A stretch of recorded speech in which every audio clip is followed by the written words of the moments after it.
So you guys were asking what kind of questions come for the ADA exam in Himachal Pradesh. So as you know, the pattern of the exam is a subjective type, and you have two stages. One is the written stage, where you have to qualify the written examination, and in the second stage you have to qualify the interview. So in the written stage, you will get one question paper, and as you can see, the time allotted for this is 3 hours, and the maximum marks for this paper is 100. And there will be 5 questions, in which from which you have to do at least 2 questions from each part. Okay. Syllabus is criminal law and civil law. Part 1 will be criminal law and part 2 will be civil law, and the number of marks is 100 and the duration for the exam is 3 hours. The first paper that we are going to discuss was from the year 2016, and as we have already seen that the maximum marks will be 100 and the total time allotted for the exam is 3 hours. There will be 5 questions, selecting at least 2 questions from each part. Okay, all questions carry equal marks.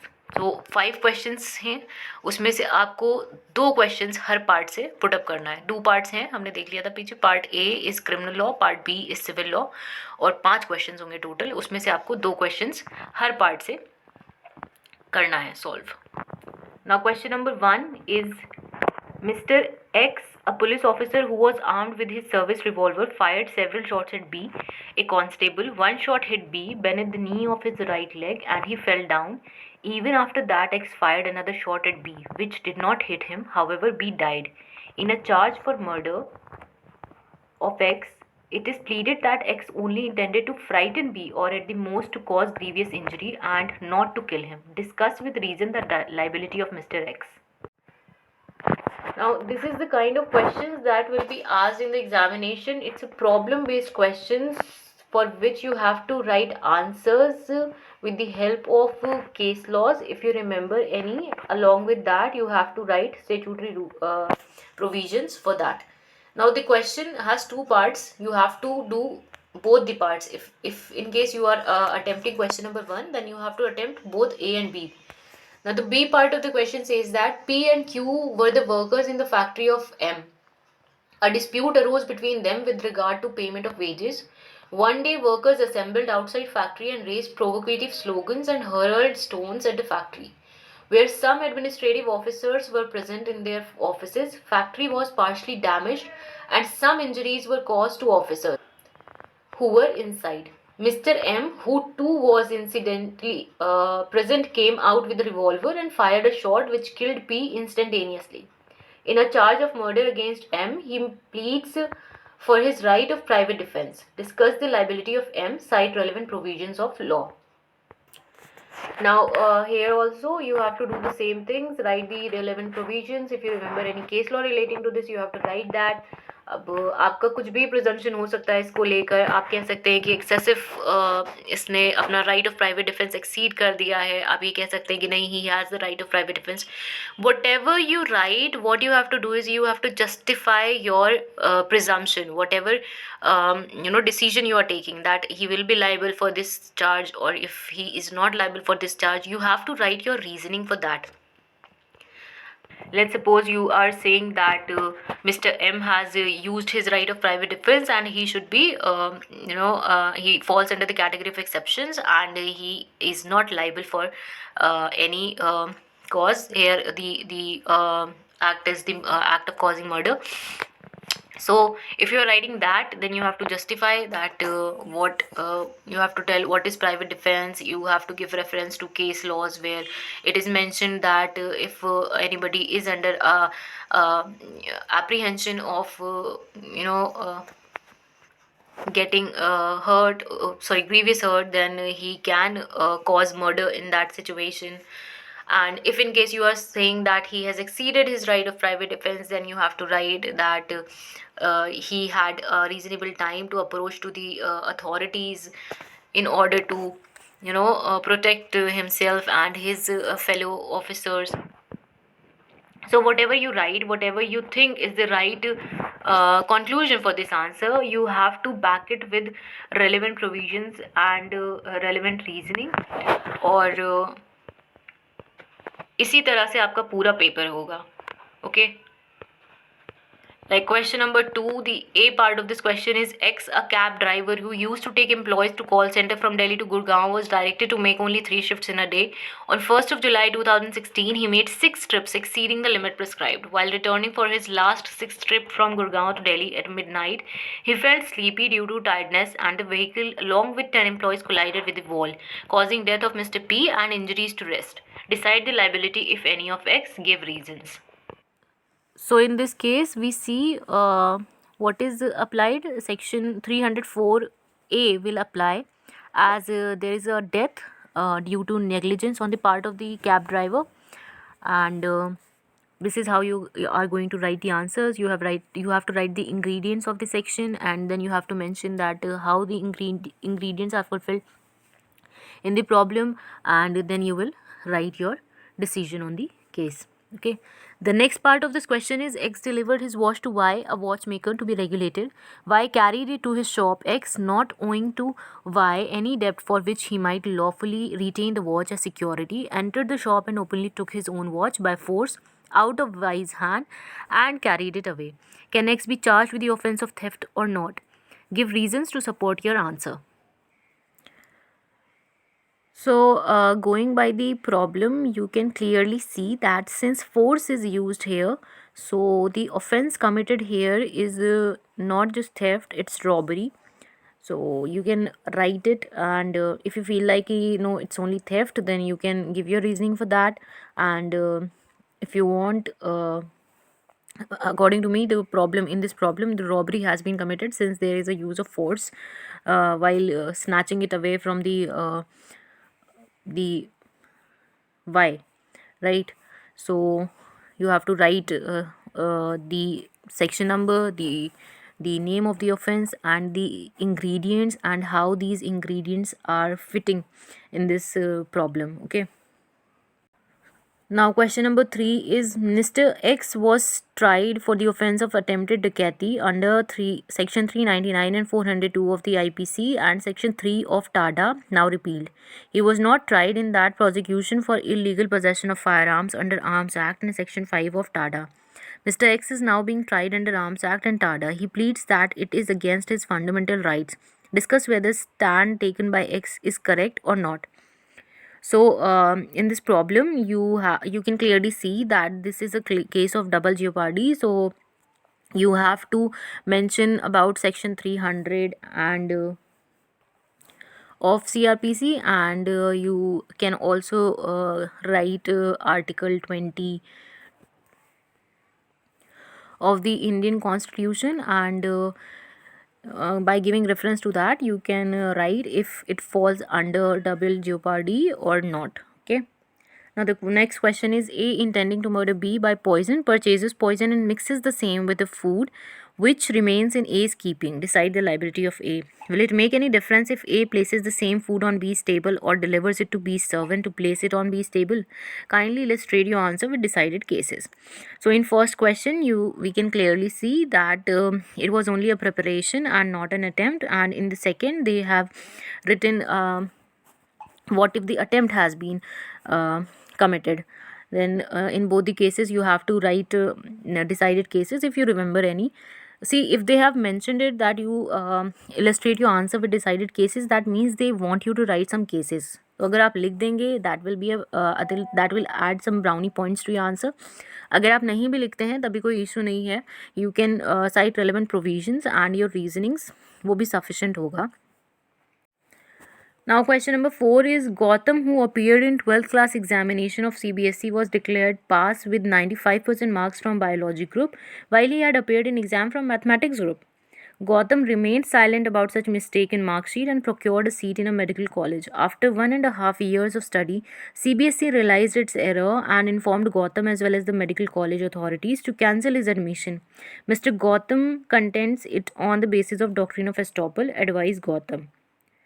Okay, so here you see that this is Now here we can see that it is a case of forgery, and since he misused the error committed by the CBSE, then you can write it accordingly that it's a case of fraud or forgery and the relevant provisions. And if you remember any case law, then cite that. If you want to, and if in case you want to defend Gotham, then you can write accordingly that person. You have to justify your answers, okay? Because this is a ADA examination. You are the prosecutor. आप सही की side पे भी हो सकते हो, गलत की भी साइड पे हो सकते हो. बस करना ये है कि आप जो भी कर रहे हैं आप उसको सपोर्ट कर सकें, अपने अपने ओपिनियन को सपोर्ट कर सकें, right. Now, 4B is the provisions of anticipatory bail, though exist on statute book, but is rarely being used by courts of competence, as it seems to have lost the purpose with which it was introduced. Comment. So this is a very theoretical questions, and you have to write the anticipatory bail and write the relevant cases where it has been mentioned that anticipatory bail provisions are not used by courts in a proper and regular manner, and what is the criminal jurisprudence, what does the criminal jurisprudence says about it. And if you remember any law commission report or anything like that, then write that also. That will give you some extra marks, right? Now, question number 5 is discuss the following: acid attack, compensatory scheme for victims under section 357A of CRPC, law of remand under section 167 of CRPC, and D is trafficking. So, you have to discuss these. Okay, now coming to part B. So there were 5 questions in part A, from which you have to attempt any 2 questions, and then you will come to part B, which is civil law, and from this also there will be 5 questions, and you have to attempt any 2 questions. So question number 6 is: an ASI was dismissed from service by the DIG. He challenged the said decision by filing a writ petition in the High Court on the ground that he was not afforded reasonable opportunity. The writ petition was dismissed. He then filed a civil suit and raised an additional plea that he was appointed by IGP. Now you have to. Therefore, DIG, being lower in rank, was not competent to pass an order against him in the civil suit. Contention of the state is that suit is barred by res judicata. Decide. So here also you have to mention the grounds for res judicata, where the res judicata is applied or not. And there is a case on this problem. I can't recall it right now, but you if you remember that case, you can mention that the the facts of this problem are similar to this case, and in that case this was decided. So here it will be this will be the decision, and this is the reason for that.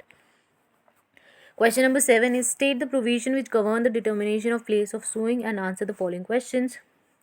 Now here you have to write the place where you can sue, and you have to determine the place of suing, right? Yeah. It's A is A, B, and C jointly took a loan from D at Varanasi on a promissory note. D lives in Lucknow. A, B, C resides in Faizabad, Varanasi, and Kanpur respectively. Determine the place of suing. So it could be either Varanasi or Faizabad or Kanpur.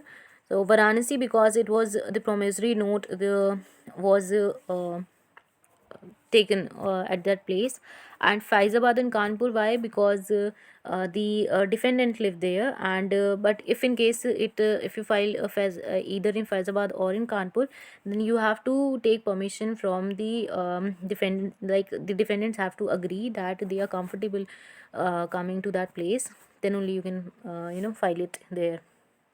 So you have to write the relevant provisions in the CPC provided for this, and then you will write the place of suing and why is it so.